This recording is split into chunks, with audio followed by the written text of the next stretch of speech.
ਸਤਨਾਮ ਵਾਹਿਗੁਰੂ ਸਾਹਿਬ ਜੀ। ਕਿਰਪਾ ਕਰੋ ਦੀਨ ਕੇ ਦਾਤੇ, ਮੇਰਾ ਗੁਣ ਅਵਗਣ ਨਾ ਵਿਚਾਰੋ ਕੋਈ। ਮਾਟੀ ਕਾ ਕਿਆ ਧੋਪੈ ਸੁਆਮੀ,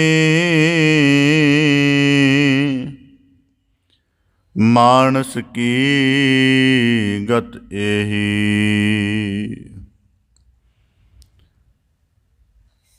ਮਿਹਰ ਮਸੀਤ ਸਿਦਕ ਮੁਸੱਲਾ, ਹਕ ਹਲਾਲ ਕੁਰਾਨ।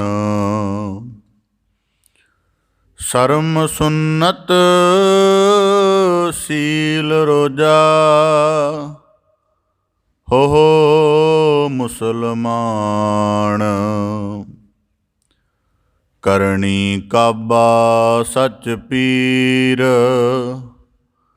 ਕਲਮਾ ਕਰਮ ਨਿਵਾਜ। ਤਸਬੀ ਸਾ ਤਿਸ ਪਾਵਸੀ, ਨਾਨਕ ਰਖੈ ਲਾਜ। ਮੁਸਲਮਾਨ ਮੋਮ ਦਿਲ ਹੋਵੈ, ਅੰਤਰ ਕੀ ਮਲ ਦਿਲ ਤੇ ਧੋਵੈ। ਦੁਨੀਆ ਰੰਗ ਨਾ ਆਵੈ ਨੇੜੇ, ਜੋ ਕੁਸਮ ਪਾਕ ਕਿਉ ਪਾਕ ਹਰਾ। ਪੰਜ ਨਿਵਾਜਾਂ ਵਖਤ ਪੰਜ, ਪੰਜਾ ਪੰਜੇ ਨਾਉ। ਪਹਿਲਾ ਸੱਚ ਹਲਾਲ ਦੋਏ, ਤੀਜਾ ਖੈਰ ਖੁਦਾਈ। ਚੌਥੀ ਨੀਅਤ ਰਾਸ ਮਨ, ਪੰਜਵੀਂ ਸਿਫਤ ਸਨਾਏ। ਕਰਨੀ ਕਲਮਾ ਆਖ ਕੈ, ਤਾ ਮੁਸਲਮਾਨ ਸਦਾਏ। ਬੇਸੁਮਾਰ ਅਥਾਹ ਅਗਨਤ ਤੋਲੇ, ਜਿਉ ਬੁਲਾਵਹੁ ਤਿਉ ਨਾਨਕ ਦਾਸ ਬੋਲੇ। ਜਿਉ ਬੁਲਾਵਹੁ ਤਿਉ ਨਾਨਕ ਦਾਸ ਬੋਲੇ। ਸਤਨਾਮ ਵਾਹਿਗੁਰੂ ਸਾਹਿਬ ਜੀ।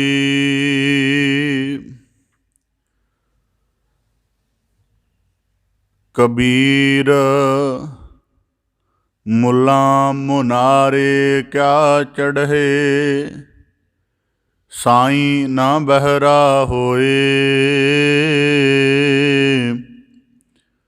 ਜਾ ਕਾਰਨ ਤੂੰ ਬਾਂਗ ਦੇਹ, ਦਿਲ ਹੀ ਭੀਤਰ ਜੋਏ। ਸੇਖ ਸਬੂਰੀ ਬਾਹਰਾ, ਕਿਆ ਹਜ ਕਾਬੇ ਜਾਏ। ਕਬੀਰ ਜਾ ਕੀ ਦਿਲ ਸਾਬਤ ਨਹੀਂ, ਤਾ ਕਉ ਕਹਾਂ ਖੁਦਾਏ। ਵਾਹਿਗੁਰੂ ਜੀ ਕਾ ਖਾਲਸਾ, ਵਾਹਿਗੁਰੂ ਜੀ ਕੀ ਫਤਿਹ। ਧੰਨ ਧੰਨ ਸਤਿਗੁਰੂ ਗੁਰੂ ਗਰੀਬ ਨਿਵਾਜ, ਪਤਿਤ ਪਾਵਨ ਭਗਤ ਵਛਲ, ਕਿਰਪਾ ਨਿਧ ਦਇਆ ਨਿਧ ਸਤਿਗੁਰੂ ਸ੍ਰੀ ਗੁਰੂ ਗ੍ਰੰਥ ਸਾਹਿਬ ਜੀ, ਦੀਨ ਦਇਆਲ ਪਾਤਸ਼ਾਹ ਤਿਨਾਂ ਦੀ ਅਪਾਰ ਮਿਹਰਮਤ ਹੈ, ਅਥਾਹ ਬਖਸ਼ਿਸ਼ ਹੈ। ਸਤਿਗੁਰੂ ਸਾਹਿਬ ਜੀ ਨੇ ਦਇਆ ਬਖਸ਼ਿਸ਼ ਕਰਕੇ ਸਾਨੂੰ ਸਭ ਨੂੰ ਆਪਣੀ ਪਾਵਨ ਪਵਿੱਤਰ ਹਜ਼ੂਰੀ ਅੰਦਰ ਸਤਸੰਗਤ ਰੂਪ ਵਿੱਚ ਜੁੜ ਬੈਠਣ ਦਾ, ਸਤਿਗੁਰੂ ਕੇ ਸ਼ਬਦ ਦੀ ਵਿਚਾਰ ਦੇ ਨਾਲ ਗਿਆਨ ਧਨ ਸੰਚਣ ਦਾ, ਸਤਿਗੁਰੂ ਕੇ ਚਰਨਾਂ ਦੇ ਨਾਲ ਆਪਣੀ ਭੈ ਭਾਵਨੀ ਪ੍ਰਤੀਤ ਨੂੰ ਪ੍ਰਪੱਕ ਕਰਕੇ ਸਾਡੇ ਮਨੁੱਖਾ ਜੀਵਨ ਨੂੰ ਸਫਲ ਕਰਨ ਦਾ ਅਵਸਰ ਬਖਸ਼ਿਸ਼ ਕਰਕੇ ਨਵਾਜ਼ਿਸ਼ ਕੀਤੀ ਹੈ ਜੀ। ਆਪ ਜੀ ਬੜੇ ਸੁਭਾਗਸ਼ਾਲੀ ਹੋ ਜੋ ਗੁਰੂ ਕੀ ਪਾਵਨ ਪਵਿੱਤਰ ਚਰਨ ਸ਼ਰਨ ਹਜ਼ੂਰੀ ਦੇ ਅੰਤਰਗਤ ਸੰਗਤ ਰੂਪ ਵਿੱਚ ਜੁੜ ਬੈਠ ਕੇ ਸਤਿਗੁਰੂ ਕੀ ਰਹਿਮਤ ਨੂੰ ਕੀਰਤਨ ਦੁਆਰਾ ਕਥਾ ਦੁਆਰਾ ਮਾਣਨ ਦਾ ਯਤਨ ਕਰਦੇ ਹੋ ਜੀ। ਗੁਰੂ ਕੀ ਕਿਰਪਾ ਸਦਕਾ ਆਪ ਜੀ ਭਗਤ ਸਿਰਮੌਰ ਭਗਤ ਕਬੀਰ ਸਾਹਿਬ ਜੀ ਦੇ ਲੜੀਵਾਰ ਸਲੋਕਾਂ ਦੀ ਵਿਚਾਰ ਸਰਵਣ ਕਰ ਰਹੇ ਹੋ ਜੀ। ਪਾਵਨ ਬਾਣੀ ਦੀ ਲੜੀਵਾਰ ਵਿਚਾਰ ਦੇ ਨਾਲ ਜੁੜਨ ਦਾ ਯਤਨ ਕਰੀਏ ਜੀ। ਵਿਚਾਰ ਆਰੰਭ ਕਰਨ ਤੋਂ ਪਹਿਲਾਂ ਬੜੇ ਅਦਬ ਸਹਿਤ ਉਚਾਰਨ ਕਰੋ ਜੀ। ਸਤਨਾਮ ਸ੍ਰੀ ਵਾਹਿਗੁਰੂ ਸਾਹਿਬ ਜੀ। ਕਬੀਰ ਮੁਲਾ ਮੁਨਾਰੇ ਕਿਆ ਚੜ੍ਹੇ, ਸਾਈਂ ਨਾ ਬਹਿਰਾ ਹੋਏ। ਲੜੀਵਾਰ ਸਲੋਕਾਂ ਦੇ ਅੰਤਰਗਤ ਭਗਤ ਕਬੀਰ ਸਾਹਿਬ ਜੀ ਇਸ ਤੋਂ ਪਹਿਲੇ ਸਲੋਕਾਂ ਦੇ ਅੰਦਰ ਬਖਸ਼ਿਸ਼ ਕਰਕੇ ਨਵਾਜ਼ਿਸ਼ ਕੀਤੀ ਸੀ ਕਿ ਜਿਹਨੂੰ ਗੁਰੂ ਸ਼ਬਦ ਦੀ ਚੋਟ ਲੱਗ ਜਾਂਦੀ ਹੈ, ਉਹਦੇ ਹਿਰਦੇ ਅੰਦਰ ਪ੍ਰੇਮ ਉਪਜਦਾ ਹੈ, ਮਾਲਕ ਦੇ ਮਿਲਣ ਦੀ ਤਾਂਘ ਉਪਜਦੀ ਹੈ। ਇਸ ਤਾਂਘ ਦੇ ਨਾਲ ਉਹਦੀ ਬਾਰੀ ਸਾਰੀ ਭਟਕਣ ਮੁੱਕ ਜਾਂਦੀ ਹੈ। ਉਹ ਹਿਰਦੇ ਘਰ ਵਿੱਚ ਹੀ ਪ੍ਰਭੂ ਦੇ ਦੀਦਾਰ ਕਰ ਲੈਂਦਾ ਹੈ। ਇਸੇ ਤਰ੍ਹਾਂ ਭਗਤ ਕਬੀਰ ਸਾਹਿਬ ਜੀ ਨੇ ਬਖਸ਼ਿਸ਼ ਕੀਤੀ ਸੀ ਕਿ ਨੇਜੇ ਦੀ ਜਿਹੜੀ ਚੋਟ ਹੈ ਉਹ ਮਨੁੱਖ ਦੀ ਜਾਨ ਲੈ ਲੈਂਦੀ ਹੈ, ਪਰ ਜੋ ਗੁਰੂ ਦੇ ਸ਼ਬਦ ਰੂਪ ਨੇਜੇ ਦੀ ਚੋਟ ਹੈ ਉਹ ਮਨੁੱਖ ਦੀ ਹਉਂ ਵਾਲੇ ਅਹੰਤਾ ਵਾਲਾ ਜਿਹੜਾ ਜੀਵਨ ਹੈ ਉਸ ਸਾਰੇ ਨੂੰ ਮਾਰ ਮੁਕਾਉਂਦੀ ਹੈ ਅਤੇ ਮਨੁੱਖ ਦੇ ਜੀਵਨ ਵਿੱਚ ਨਿਮਰਤਾ, ਖਿਮਾ, ਸਹਿਜ ਉਹਦੀ ਮੂਰਤ ਇਹਨਾਂ ਸਭ ਗੁਣਾਂ ਦੇ ਨਾਲ ਇਵੇਂ ਦੀ ਘੜੀ ਜਾਂਦੀ ਹੈ ਕਿ ਤਾਸ ਗੁਰੂ ਮੈਂ ਦਾਸ, ਦਾਸ ਭਾਵ ਦੇ ਨਾਲ ਉਹਨਾਂ ਸਾਧਕਾਂ ਦੀ ਨਵਾਜ਼ਿਸ਼ ਹੋ ਜਾਂਦੀ ਹੈ। ਭਾਵ ਕਿ ਭਗਤ ਕਬੀਰ ਸਾਹਿਬ ਜੀ ਨੇ ਪਿਛਲੇ 2 ਸਲੋਕਾਂ ਦੇ ਅੰਤਰਗਤ ਗੁਰੂ ਸ਼ਬਦ ਦਾ, ਗੁਰੂ ਉਪਦੇਸ਼ ਦਾ ਜੋ ਸਿੱਖ ਦੇ ਜੀਵਨ ਵਿੱਚ ਵੱਡਾ ਮਹੱਤਵ ਹੈ ਉਹਦੇ ਭਾਵ ਉਜਾਗਰ ਕੀਤੇ ਸਨ। ਇਸੇ ਤਰ੍ਹਾਂ ਬਖਸ਼ਿਸ਼ ਕਰਦਿਆਂ ਫਰਮਾਉਂਦੇ ਹਨ, ਕਬੀਰ ਮੁਲਾ ਮੁਨਾਰੇ ਕਿਆ ਚੜ੍ਹੇ, ਸਾਈਂ ਨਾ ਬਹਿਰਾ ਹੋਏ। ਭਗਤ ਕਬੀਰ ਸਾਹਿਬ ਜੀ ਅੱਜ ਦੇ ਉਪਦੇਸ਼ ਵਿੱਚ ਇੱਕ ਸਾਨੂੰ ਯਾਦ ਰੱਖਣ ਯੋਗ ਗੱਲ ਹੈ ਕਿ ਸਤਿਗੁਰੂ ਸ੍ਰੀ ਗੁਰੂ ਗ੍ਰੰਥ ਸਾਹਿਬ ਜੀ ਦੇ ਬਾਣੀ ਦੇ ਰੂਪ ਵਿੱਚ ਸਗਲ ਵਿਸ਼ਵ ਦੀ ਜਿਹੜੀ ਅਧਿਆਤਮਿਕਤਾ ਹੈ, ਵਿਸ਼ਵ ਦੇ ਜਿੰਨੇ ਧਰਮ ਨੇ ਉਹਨਾਂ ਨੂੰ ਅਧਿਆਤਮ ਦਾ ਜਿਵੇਂ ਦਾ ਉਪਦੇਸ਼ ਚਾਹੀਦਾ ਹੈ ਜਾਂ ਜਿਵੇਂ ਉਹਨਾਂ ਦੇ ਜੀਵਨ ਨੂੰ ਅਧਿਆਤਮ ਦੇ ਨਾਲ ਸਫਲ ਕੀਤਾ ਜਾ ਸਕਦਾ ਹੈ, ਉਹਦੀ ਸਾਂਝੀ ਰਹਿਨੁਮਾਈ ਗੁਰੂ ਗ੍ਰੰਥ ਸਾਹਿਬ ਜੀ ਦੀ ਬਾਣੀ ਦੇ ਵਿੱਚ ਹੋਈ ਹੈ। ਇਸ ਕਰਕੇ ਅਸੀਂ ਸਰਬ ਸਾਂਝੀਵਾਲਤਾ ਦਾ ਪ੍ਰਤੀਕ, ਸਰਬ ਸਾਂਝੀਵਾਲਤਾ ਦੇ ਸਤਿਗੁਰੂ ਗੁਰੂ ਗ੍ਰੰਥ ਸਾਹਿਬ ਜੀ ਨੂੰ ਆਖਦੇ ਹਾਂ, ਇਸ ਤਰ੍ਹਾਂ ਉਚਾਰਦੇ ਹਾਂ। ਤਾਂ ਅੱਜ ਦੇ ਸਲੋਕ ਦੁਆਰਾ ਭਗਤ ਕਬੀਰ ਸਾਹਿਬ ਜੀ ਇਸਲਾਮ ਦੇ ਨਾਲ ਸੰਬੰਧਿਤ ਮੁੱਲਾਂ, ਕਾਜੀ ਆਦਿਕ ਨੂੰ ਅਧਿਆਤਮਿਕ ਨੁਕਤੇ ਤੋਂ ਅਧਿਆਤਮ ਦਾ ਭੇਦ ਸਮਝਾਉਣ ਦਾ ਯਤਨ ਕਰ ਰਹੇ ਹਨ। ਅਤੇ ਉਹਨਾਂ ਨੇ ਭਗਤ ਕਬੀਰ ਸਾਹਿਬ ਜੀ ਨੇ ਜੋ ਕਿਰਿਆ ਨੋਟ ਕੀਤੀ ਹੈ ਉਹਨਾਂ ਦੀ ਸਾਧਨਾ ਦੀ, ਕਿ ਇੱਕ ਮੁੱਲਾ ਰੋਜ਼ ਪੌੜੀ ਲਗਾ ਕੇ ਮੈਂਬਰ 'ਤੇ ਚੜ੍ਹਦਾ ਹੈ, ਮੈਂਬਰ 'ਤੇ ਚੜ੍ਹ ਕੇ ਨਮਾਜ਼ ਤੋਂ ਪਹਿਲਾਂ ਅਜ਼ਾਨ ਦਿੰਦਾ ਹੈ ਅਤੇ ਅਜ਼ਾਨ ਦੇਣ ਵੇਲੇ ਉਹ ਬੜੀ ਉੱਚੀ ਸਾਰੀ ਆਵਾਜ਼ ਕੱਢਦਾ ਹੈ। ਪਾਕ ਕਲਮੇ ਦੇ ਨਾਲ ਉਸ ਅਜ਼ਾਨ ਦਾ ਆਰੰਭ ਕਰਦਾ ਹੈ। ਫਿਰ ਜੋ ਉਹਨਾਂ ਦਾ ਇਸਲਾਮੀ ਜ਼ਿਕਰ ਹੈ ਉਸ ਨੂੰ ਪੂਰਿਆਂ ਕਰਕੇ ਜਿਹੜਾ ਹੈ ਉੱਚੀ ਉੱਚੀ ਬਾਂਗ ਭਾਵ ਅਜ਼ਾਨ ਦਿੰਦਾ ਹੈ। ਤਾਂ ਭਗਤ ਕਬੀਰ ਸਾਹਿਬ ਜੀ ਕਹਿੰਦੇ, ਕਬੀਰ ਮੁੱਲਾ ਮੁਨਾਰੇ ਕਿਆ ਚੜ੍ਹੇ। ਭਾਵ ਜਦ ਕਦੇ ਆਪ ਜੀ ਨੇ ਮਸਜਿਦ ਦੇਖੀ ਹੋਵੇ ਤਾਂ ਉਹਦੇ ਹਰੇਕ ਜਿਹੜੀਆਂ ਪੁਰਾਣੀਆਂ ਮਸਜਿਦਾਂ ਨੇ ਉਹਨਾਂ ਦੇ ਵਿੱਚ ਇੱਕ ਪਹਿਲਾਂ ਉੱਚਾ ਮੀਨਾਰ ਬਣਾਇਆ ਜਾਂਦਾ ਸੀ। ਉਸ ਮੀਨਾਰ ਦੇ ਉੱਪਰ ਚੜ੍ਹਨ ਦੇ ਲਈ ਤਾਂ ਕਿ ਅਜ਼ਾਨ ਸੌਖੀ ਦੇ ਦਿੱਤੀ ਜਾ ਸਕੇ। ਭਗਤ ਕਬੀਰ ਸਾਹਿਬ ਜੀ ਕਹਿੰਦੇ, ਹੇ ਮੁੱਲਾ, ਮਨਾਰੇ ਦੇ ਉੱਪਰ ਮੈਂਬਰ ਉੱਪਰ ਕਿਉਂ ਚੜ੍ਹਦਾ ਹੈ? ਉੱਚੀ ਚੜ੍ਹ ਕੇ ਬਾਂਗ ਦੇਣ ਦਾ ਕੀ ਭਾਵ ਹੈ? ਸਾਈਂ ਤਾਂ ਬੋਲਾ ਨਹੀਂ ਹੈ, ਬਹਿਰਾ ਨਹੀਂ ਹੈ। ਇਸ ਕਰਕੇ ਜਿਹਦੇ ਕਰਕੇ ਤੂੰ ਬਾਂਗ ਦਿੰਦਾ ਹੈ, ਜਿਹਦੇ ਕਰਕੇ ਤੂੰ ਉੱਚੀ ਅਜ਼ਾਨ ਦੁਆਰਾ ਉਹਨਾਂ ਨੂੰ ਦੀਨ ਦਾ ਚੇਤਾ ਕਰਾਉਣਾ ਹੈ, ਅੱਲਾਹ ਤਾਲਾ ਦੀ ਇਬਾਦਤ ਵੱਲ ਲੱਗਣ ਦਾ ਕਰਮ ਦ੍ਰਿੜ ਕਰਨ ਦਾ ਖਿਆਲ ਦਿੰਦਾ ਹੈ, ਉਸ ਸਾਈਂ ਦੀ ਵਿਆਪਕਤਾ ਜਾਂ ਉਹਦੀ ਮੌਜੂਦਗੀ ਤਾਂ ਇੰਨੀ ਨੇੜੇ ਹੈ ਕਿ ਭਗਤ ਕਬੀਰ ਸਾਹਿਬ ਜੀ ਕਹਿੰਦੇ, ਜਾ ਕਾਰਨ ਤੂੰ ਬਾਂਗ ਦੇਹ। ਜਿਸ ਅਰਥ ਤੂੰ ਬਾਂਗ, ਜਿਸ ਨੂੰ ਬਾਂਗ ਦੇਣ ਦਾ ਪ੍ਰਯੋਜਨ ਬਣਾਇਆ ਹੈ, ਦਿਲ ਹੀ ਭੀਤਰ ਜੋ ਅਸਲ 'ਚ ਉਹ ਤੇਰੇ ਦਿਲ ਅੰਦਰ ਵਿਆਪਕ ਹੈ, ਉਹਦੇ ਨਿਰਮਲ ਸਰੂਪ ਨੂੰ ਬੁੱਝ ਕੇ, ਉਹਦੇ ਸਤ ਸਦੀਵ ਸਰੂਪ ਨੂੰ ਬੁੱਝ ਕੇ ਉਹਦੇ ਨਾਲ ਇੱਕ ਸੁਰ ਹੋ ਜਾਣਾ ਹੀ ਤੇਰੀ ਅਸਲੀ ਅਜ਼ਾਨ ਦੇਣਾ ਹੈ। ਇਸ ਤਰ੍ਹਾਂ ਭਗਤ ਕਬੀਰ ਸਾਹਿਬ ਜੀ ਬਖਸ਼ਿਸ਼ ਕਰਦੇ ਹਨ। ਇਸ ਸ਼ਲੋਕ ਨੂੰ ਸ਼ਬਦ ਵਿਚਾਰ ਦੇ ਨੁਕਤੇ ਤੋਂ ਸਮਝਣ ਦਾ, ਵਿਚਾਰਨ ਦਾ ਯਤਨ ਕਰੀਏ ਜੀ। ਭਗਤ ਕਬੀਰ ਸਾਹਿਬ ਜੀ ਬਖਸ਼ਿਸ਼ ਕਰਦੇ ਹਨ, ਕਬੀਰ ਮੁੱਲਾ ਮੁਨਾਰੇ ਕਿਆ ਚੜ੍ਹੇ। ਜਦ ਅਸੀਂ ਅਧਿਆਤਮ ਦਾ ਜ਼ਿਕਰ ਪੜ੍ਹਦੇ ਹਾਂ ਸਾਰੇ ਪੰਥਾਂ ਦੇ ਵਿੱਚ, ਤਾਂ ਸਾਰਿਆਂ ਦੀ ਜਾਂ ਬਹੁਤ ਜ਼ਿਆਦਾ ਦੀ ਸਮੱਸਿਆ ਇਹ ਰਹੀ ਹੈ ਕਿ ਪਹਿਲੇ ਤੌਰ 'ਤੇ ਆਪਣੇ ਸਿਧਾਂਤਕ ਤੌਰ 'ਤੇ ਕਹਿ ਦਿੱਤਾ ਕਿ ਪਰਮੇਸ਼ਰ ਸਦ ਹਾਜ਼ਰ ਨਾਜ਼ਰ ਹੈ, ਕਣ ਕਣ ਵਿਆਪਕ ਹੈ, ਹਰ ਆਕਾਰ ਅੰਦਰ, ਹਰ ਰਚਨਾ ਉਹਦਾ ਨੂਰ ਹੈ, ਇਹ ਸਗਲੀ ਸ੍ਰਿਸ਼ਟ ਉਹਦੀ ਹਜ਼ੂਰੀ ਹੈ, ਸਗਲ ਸ੍ਰਿਸ਼ਟ ਉਹਦੀ ਮਸਜਿਦ ਹੈ। ਇਸ ਤਰ੍ਹਾਂ ਦਾ ਸਿਧਾਂਤਕ ਵਾਕ ਹਰੇਕ ਪੰਥ ਵਿੱਚ ਲਗਭਗ ਕਹੇ ਜਾਂਦੇ।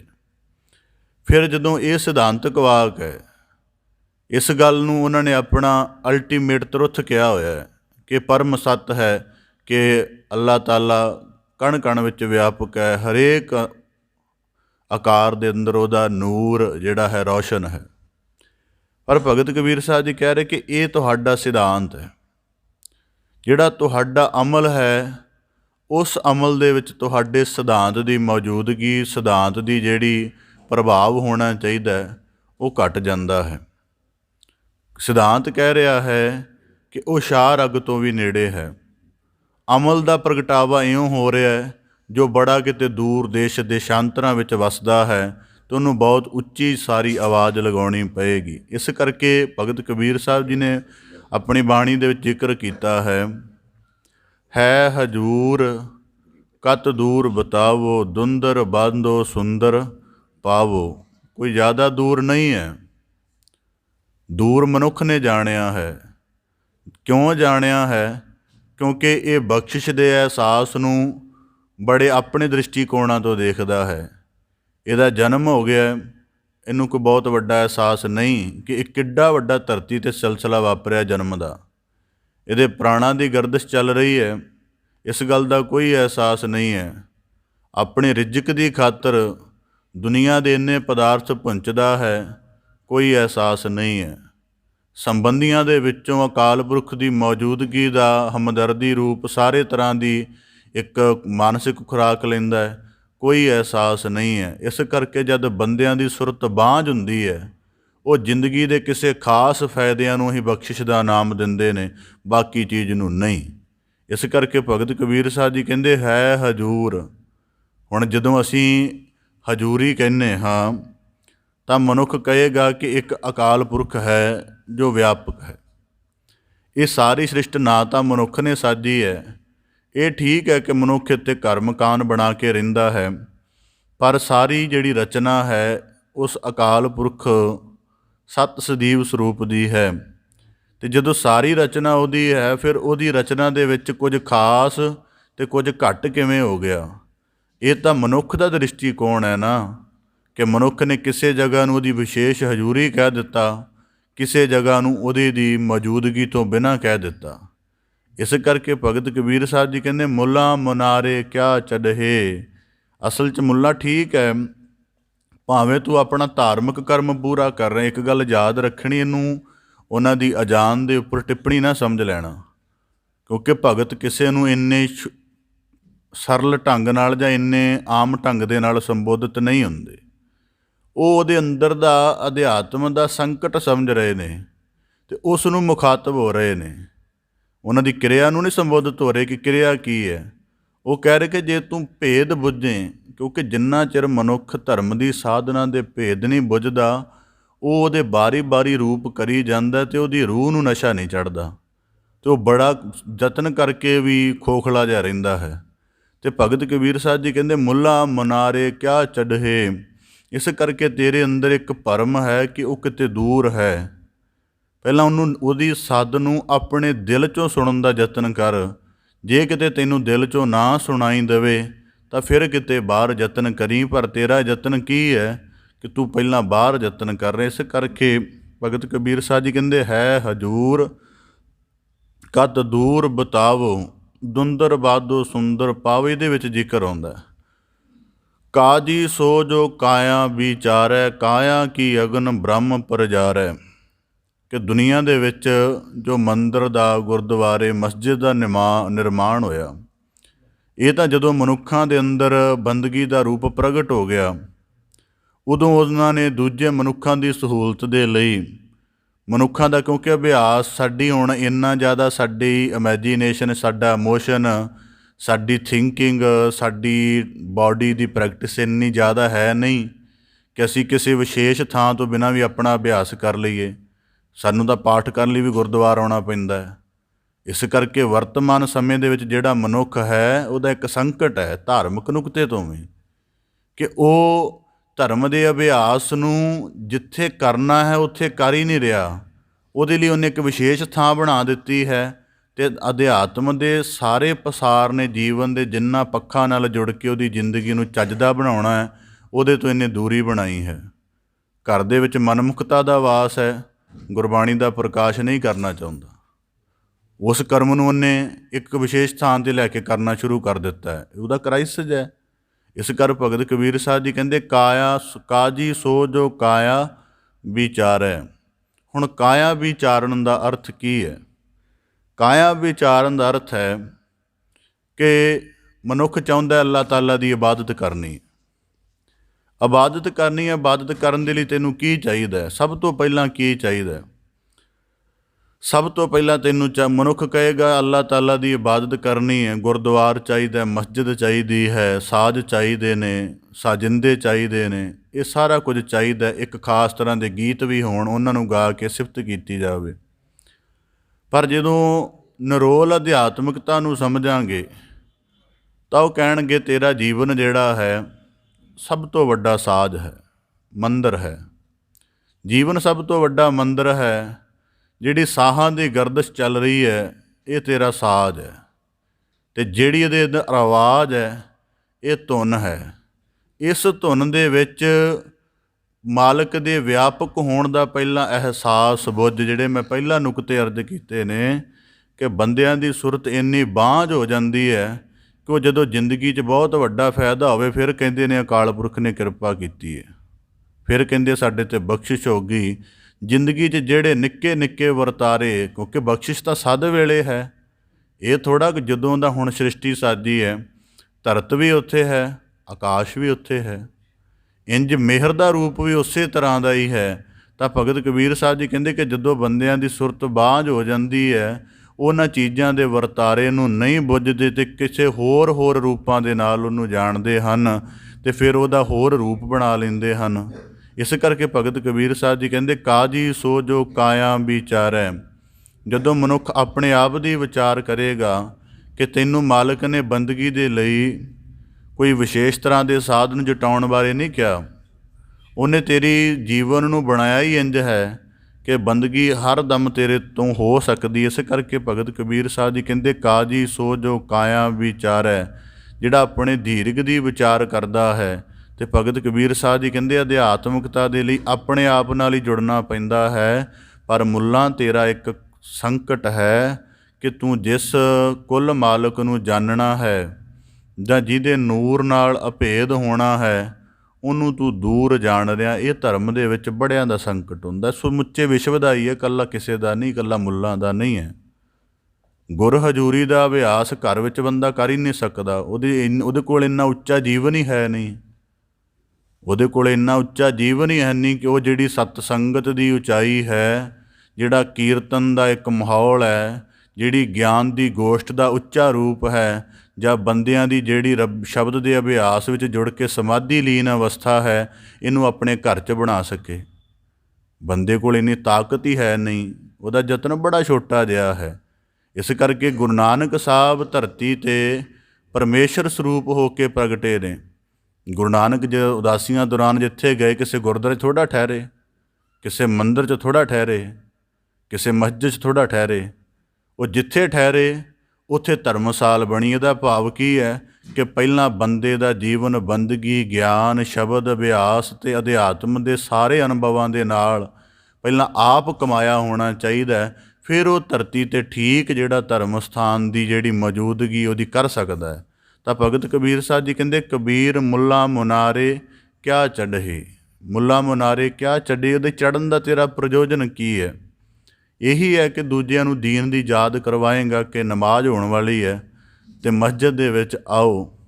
ਕਹਿੰਦੇ ਜਿਵੇਂ ਤੈਨੂੰ ਭਰਮ ਹੈ ਕਿ ਤੇਰੀ ਆਵਾਜ਼ ਦਿੱਤਿਆਂ ਉਹ ਮਸਜਿਦ ਦੇ ਵਿੱਚ ਆ ਜਾਣਗੇ, ਕਹਿੰਦੇ ਇਵੇਂ ਉਹਨਾਂ ਨੂੰ ਵੀ ਭਰਮ ਹੈ ਜਿਹੜੇ ਤੇਰੀ ਅਜ਼ਾਨ ਸੁਣ ਰਹੇ ਨੇ। ਉਸ ਅਜ਼ਾਨ ਦੇ ਵਿੱਚ ਤੇਰੀ ਸੁਣ ਕੇ ਉਹ ਦਰਕਿਨਾਰ ਕਰਦੇ ਨੇ, ਕਿਉਂਕਿ ਉਹਨਾਂ ਦੇ ਅੰਦਰ ਦੀਨ ਦਾ ਚਾਅ ਹੀ ਨਹੀਂ ਹੈ। ਤੂੰ ਵੀ ਆਪਣਾ ਇੱਕ ਕੇਵਲ ਕਰਮ ਪੂਰਾ ਕਰ ਰਿਹਾ ਕਿ ਮੈਂ ਅਜ਼ਾਨ ਦੇ ਕੇ ਫ੍ਰੀ ਹੋ ਜਾਵਾਂ ਜਲਦੀ ਜਲਦੀ। ਜਿਨ੍ਹਾਂ ਨੇ ਅਜ਼ਾਨ ਸੁਣਨੀ ਹੈ ਉਹਨਾਂ ਦੇ ਅੰਦਰ ਦੀਨ ਦਾ ਕੋਈ ਚਾਅ ਨਹੀਂ ਹੈ। ਫਿਰ ਮੁੱਲਾਂ ਗੱਲ ਤਾਂ ਦੋਵੇਂ ਪਾਸੇ ਪ੍ਰਭਾਵਿਤ ਹੋ ਰਹੀ ਹੈ। ਸਾਈਂ ਨਾ ਬਹਿਰਾ ਹੋਏ, ਜਿਹੜੇ ਮਾਲਕ ਦੀ ਬਖਸ਼ਿਸ਼ ਦੇ ਅਹਿਸਾਸ ਨੂੰ ਨਹੀਂ ਬੁੱਝ ਸਕਦੇ, ਇਹਨਾਂ ਬਹਿਰਿਆਂ ਨੂੰ ਦੀਨ ਦੀ ਅਜ਼ਾਨ ਸੁਣਾਉਣੀ ਕਿਸੇ ਅਰਥ ਨਹੀਂ ਹੈ, ਕਿਉਂਕਿ ਇਹਨਾਂ ਨੇ ਜ਼ਿੰਦਗੀ ਨੂੰ ਇੱਕ ਖਾਸ ਨੁਕਤੇ 'ਤੇ ਟਿਕਾਇਆ ਹੋਇਆ ਹੈ ਅਤੇ ਉਹਦੇ ਵਿੱਚ ਮਾਲਕ ਦੀ ਮੌਜੂਦਗੀ ਨਹੀਂ ਹੈ। ਇਹ ਉਹਨੂੰ ਮਾਲਕ ਦੀ ਮੌਜੂਦਗੀ ਨੂੰ ਸਮਝਦੇ ਨਹੀਂ ਹੈ। ਜੇ ਸਮਝਦੇ ਹੋਣ ਤਾਂ ਧਰਤੀ 'ਤੇ ਰੋਜ਼ਾਨਾ ਪਾਪ ਕਰਮ ਦੇ ਨਾਲ ਧਰਤੀ 'ਤੇ ਮੈਲ ਨਾ ਸੁੱਟਣ। ਇਸ ਕਰਕੇ ਭਗਤ ਕਬੀਰ ਸਾਹਿਬ ਜੀ ਕਹਿੰਦੇ, ਸਾਈਂ ਨਾ ਬਹਿਰਾ ਹੋਏ। ਮੁੱਲਾ ਸਾਈਂ ਜਿਹੜਾ ਹੈ, ਕੁੱਲ ਮਾਲਕ ਹੈ, ਉਹ ਬਹਿਰਾ ਬੋਲਾ ਨਹੀਂ ਹੈ, ਉਹ ਹਰੇਕ ਦੀ ਵੇਦਨਾ ਬੁੱਝਦਾ ਹੈ। ਇਹ ਤੇਰਾ ਭਰਮ ਹੈ ਕਿ ਤੂੰ ਆਪਣੀ ਅਜ਼ਾਨ ਦੇ ਨਾਲ ਦੂਜਿਆਂ ਦਾ ਦੀਨ ਜਗਾ ਲਏਗਾ। ਇਸ ਕਰਕੇ ਭਗਤ ਕਬੀਰ ਸਾਹਿਬ ਜੀ ਦੂਜੇ ਰੂਪ ਨੂੰ ਵੀ ਸੰਬੋਧਿਤ ਹੋ ਰਹੇ ਨੇ। ਜਦੋਂ ਇੱਕ ਤਾਂ ਉਹਨੂੰ ਕਿਹਾ ਕਿ ਤੇਰਾ ਇਹ ਹੈ ਵੀ ਤੂੰ ਉਸ ਨੂੰ ਦੂਰ ਜਾਣਿਆ ਹੈ, ਦੂਜਾ ਇਹ ਹੈ ਜਦੋਂ ਭਗਤ ਕਬੀਰ ਸਾਹਿਬ ਨੇ ਕਿਹਾ ਬਹਿਰਾ ਹੋਏ, ਉਹਦਾ ਭਾਵ ਕੀ ਹੈ ਕਿ ਤੂੰ ਜੀਵਨ ਦੇ ਕਿਸੇ ਹਿੱਸੇ ਵਿੱਚ ਇਹ ਸਮਝ ਰੱਖਦਾ ਹੈ ਕਿ ਉਹਨੂੰ ਅਤੇ ਜਿਨ੍ਹਾਂ ਨੂੰ ਨਮਾਜ਼ ਦੇ ਲਈ ਪ੍ਰੇਰਨਾ, ਇਹਨਾਂ ਨੂੰ ਉੱਚੀ ਪ੍ਰੇਰਨਾ ਦੀ ਲੋੜ ਹੈ। ਭਗਤ ਕਬੀਰ ਸਾਹਿਬ ਜੀ ਕਹਿੰਦੇ ਜੇ ਇਹਨਾਂ ਦੇ ਅੰਦਰ ਬਖਸ਼ਿਸ਼ ਦਾ ਅਹਿਸਾਸ ਹੋਇਆ ਤਾਂ ਇਹਨਾਂ ਨੂੰ ਇਸ ਕਿਸੇ ਕਰਮ ਦੀ ਲੋੜ ਨਹੀਂ ਹੈ। ਇਹ ਉਸੇ ਤਰ੍ਹਾਂ ਹੀ ਆਪਣੇ ਯਤਨ ਵਿੱਚ ਜੁੱਟ ਜਾਣਗੇ। ਕਿਉਂਕਿ ਇਹਨਾਂ ਨੂੰ ਪਤਾ ਲੱਗ ਜਾਏਗਾ ਕਿ ਜਿਹੜੀ ਹੈ ਸਾਡਾ ਜੀਵਨ, ਸਾਡਾ ਸਰੀਰ ਹੀ ਮਸੀਤ ਵਾਂਗ ਹੈ ਅਤੇ ਇਹਦੇ ਅੰਦਰ ਜਿਹੜਾ ਦਿਲ ਮਾਲਕ ਦਾ ਨਿਵਾਸ ਹੈ ਉਹ ਕਾਬੇ ਵਾਂਗ ਹੈ, ਅਤੇ ਦਿਲ ਦੇ ਵਿੱਚੋਂ ਭਾਵੇਂ ਦਰਦ ਦੀ, ਭਾਵੇਂ ਖੁਸ਼ੀ ਦੀ, ਸ਼ੁਕਰਾਨੇ ਦੀ ਜਿਹੜੀ ਮਰਜ਼ੀ ਹੂਕ ਨਿਕਲੇ, ਉਹ ਸਾਰੀ ਨਮਾਜ਼ ਵਰਗੀ। ਇਸ ਕਰਕੇ ਕਹਿੰਦੇ ਨਮਾਜ਼ ਕਿਤੇ ਪਰਾਂ ਨਹੀਂ ਕਰਨੀ ਪੈਣੀ, ਉਹ ਬੰਦੇ ਦੇ ਨਾਲ ਹੀ ਹੋ ਰਹੀ ਹੈ। ਇਸ ਕਰਕੇ ਭਗਤ ਕਬੀਰ ਸਾਹਿਬ ਜੀ ਕਹਿੰਦੇ ਸਾਈਂ ਨਾ ਬਹਿਰਾ ਹੋਏ। ਅਸੀਂ ਭਗਤ ਕਬੀਰ ਸਾਹਿਬ ਜੀ ਦੇ ਨਾ ਬਾਣੀ 'ਚ ਵਾਕ ਪੜ੍ਹਦੇ ਹਾਂ।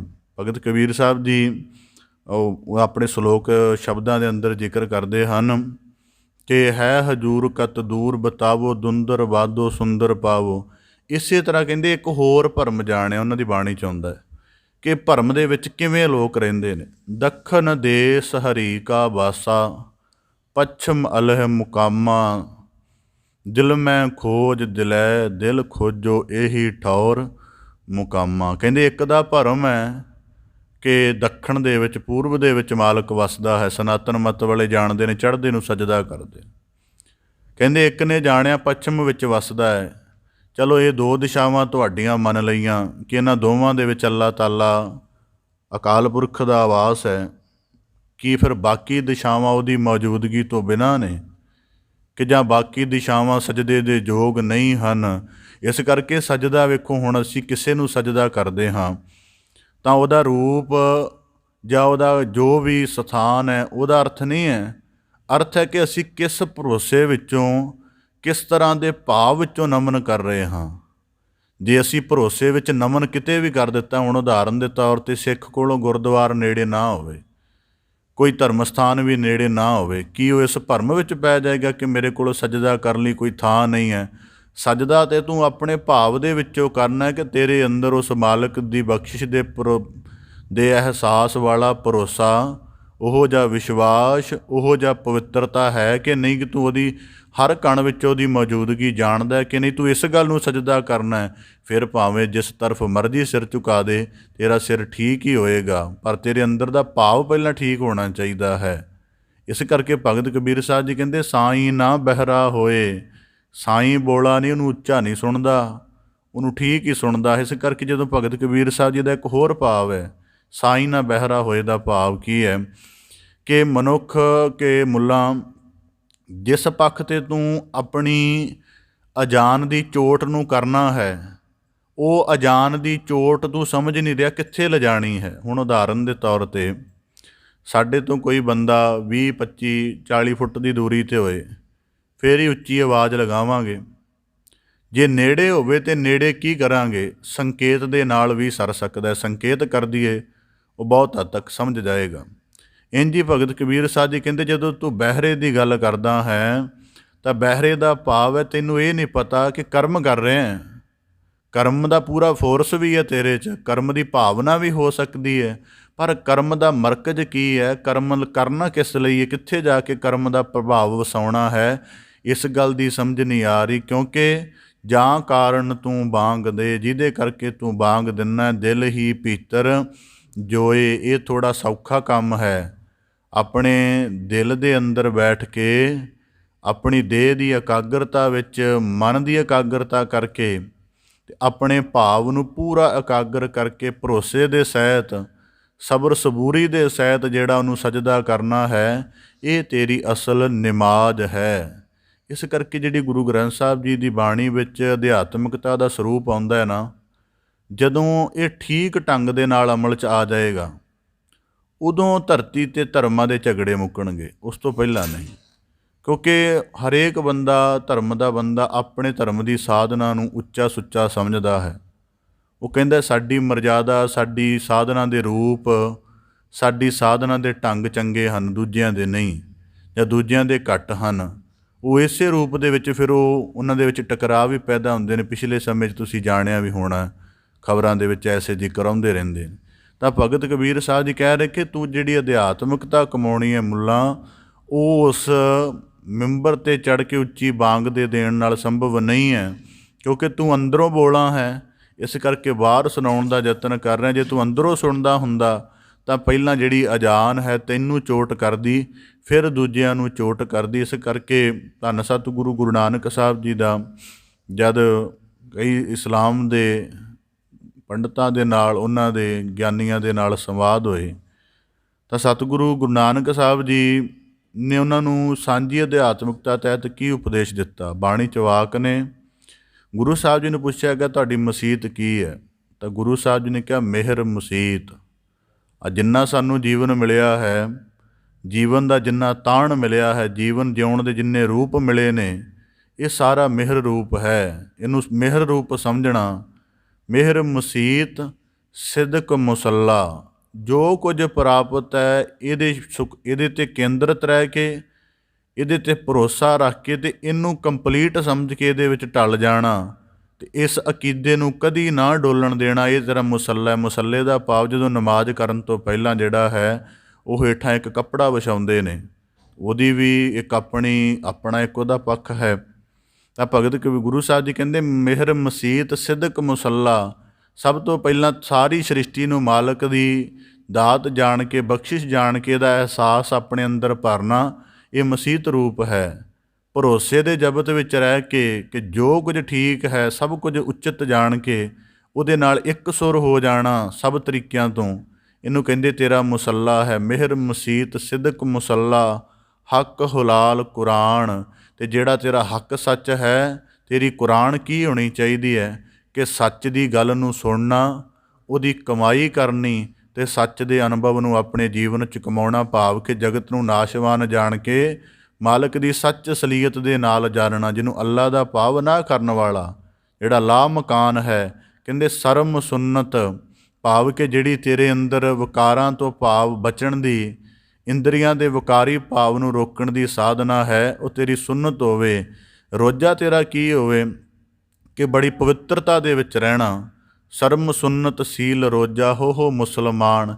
ਜੇ ਇਸ ਤਰ੍ਹਾਂ ਦੀ ਅਧਿਆਤਮਿਕ ਸਾਧਨਾ ਕਰੇਗਾ ਤਾਂ ਗੁਰੂ ਨਾਨਕ ਦੇ ਅਧਿਆਤਮ ਅਰਥਾਂ ਦੇ ਵਿੱਚ ਤੂੰ ਠੀਕ ਮੁਸਲਮਾਨ ਬਣੇਗਾ। ਇਸ ਕਰਕੇ ਗੁਰਬਾਣੀ 'ਚ ਵੀ ਵਾਕ ਆਉਂਦੇ ਹਨ ਕਿ ਪਹਿਲਾ ਸੱਚ, ਇਸ ਤਰ੍ਹਾਂ ਪੰਜ ਨਵਾਜ਼ਾਂ ਵਕਤ ਪੰਜ ਪੰਜਾ ਪੰਜੇ ਨਾਉ ਪਹਿਲਾ ਸੱਚ, ਕਿ ਪਹਿਲਾਂ ਕੁੱਲ ਮਾਲਕ ਦਾ ਤੇਰੇ ਹਿਰਦੇ ਅੰਦਰ ਯਕੀਨ ਹੋਵੇ। ਹਲਾਲ ਦੋਏ ਸ਼ੁਭ ਕਰਨੀ, ਤੇਰਾ ਅਮਲ ਜਿਹੜਾ ਬਣਨਾ ਉਹ ਦੂਜੀ ਨਮਾਜ਼ ਹੈ। ਤੀਜੀ ਖੈਰ ਖੁਦਾਏ, ਅਤੇ ਤੀਜੀ ਦੇ ਵਿੱਚ ਮਾਲਕ ਦੀ ਸਿਫਤ ਪੈਦਾ ਹੋਣੀ। ਇਸੇ ਤਰ੍ਹਾਂ ਭਗਤ ਕਬੀਰ ਸਾਹਿਬ ਜੀ ਆਖਦੇ ਹਨ, ਜਾਂ ਕਾਰਨ ਤੂੰ ਬਾਂਗ ਦੇਹ। ਮੈਂ ਪਹਿਲਾਂ ਅਰਜ਼ ਕੀਤੀ ਹੈ ਕਿ ਬੰਦੇ ਧਰਤੀ 'ਤੇ ਛੋਟਾ ਜਿਹਾ ਜੀਵਨ ਜਿਉਂਦੇ ਹਨ। ਉਹਨਾਂ ਨੂੰ ਨਤਮਸਤਕ ਹੋਣ ਲਈ ਗੁਰਦੁਆਰਾ ਚਾਹੀਦਾ ਹੈ, ਬੰਦਗੀ ਕਰਨ ਲਈ ਗੁਰਦੁਆਰਾ ਚਾਹੀਦਾ ਹੈ, ਗਿਆਨ ਦੀ ਚਰਚਾ ਲਈ ਗੁਰਦੁਆਰਾ ਚਾਹੀਦਾ ਹੈ, ਆਪਣੇ ਜੀਵਨ ਦੀ ਕੋਈ ਦੁੱਖ ਭਰੀ ਵੇਦਨਾ ਉਹ ਵੀ ਗੁਰਦੁਆਰਾ ਚਾਹੀਦਾ ਹੈ। ਉਹ ਸਗਲੀ ਧਰਤੀ ਨੂੰ ਮਾਲਕ ਦੀ ਹਜ਼ੂਰੀ ਨਹੀਂ ਸਮਝ ਸਕਦੇ। ਇਸ ਕਰਕੇ ਧਰਤੀ 'ਤੇ ਧਰਮ ਮੰਦਰਾਂ ਦੇ, ਧਰਮ ਸਥਾਨਾਂ ਦੇ ਵੀ ਟਕਰਾਅ ਨੇ। ਪਿਛਲੇ ਸਮੇਂ 'ਚ ਕਿੱਡਾ ਵੱਡਾ ਰੂਪ ਦੇਖਿਆ ਸੀ ਭਾਰਤ ਦੇ ਵਿੱਚ, ਕਿਉਂਕਿ ਬੰਦੇ ਛੋਟੀ ਦੇ ਵਿੱਚ ਜਿਉ ਰਹੇ ਹਨ। ਜਿਹੜਾ ਪਿਛਲੇ ਸਮੇਂ ਦੇ ਵਿੱਚ ਵਾਦ ਹੋਇਆ, ਉੱਥੇ ਸਾਡੇ ਇੱਕ ਵਿਦਵਾਨ ਨੇ ਉਹਦੇ ਹੱਲ ਦੇ ਲਈ ਸੁਝਾਅ ਦਿੱਤਾ ਕਿ ਜੀ ਇਹ ਹੱਲ ਕਿਵੇਂ ਹੋ ਸਕਦਾ ਹੈ ਬਾਬਰੀ ਮਸਜਿਦ ਦਾ। ਉਹਨਾਂ ਕਿਹਾ ਸਵੇਰੇ ਵੇਲੇ ਹਿੰਦੂ ਮੱਤ ਦੇ ਲੋਕ ਉੱਥੇ ਕਰ ਲਿਆ ਕਰਨ ਆਪਣੀ ਪੂਜਾ ਅਰਚਨਾ, ਸ਼ਾਮ ਨੂੰ ਇਸਲਾਮ ਲੋਕ ਆਪਣੀ ਮਸਜਿਦ ਨਮਾਜ਼ ਪੜ੍ਹ ਲਿਆ ਕਰਨ। ਉਹ ਕਹਿੰਦਾ ਜੀ ਇਹ ਕਿਵੇਂ ਹੋ ਸਕਦਾ ਹੈ, ਦੋ ਧਰਮਾਂ ਦਾ ਅਭਿਆਸ ਇੱਕੋ ਥਾਂ 'ਤੇ ਕਿਵੇਂ ਹੋ ਸਕਦਾ। ਕਹਿੰਦੇ ਕਿਤੇ ਧਰਤੀ 'ਤੇ ਇੰਝ ਹੋਇਆ ਤਾਂ ਹੈ ਨਹੀਂ।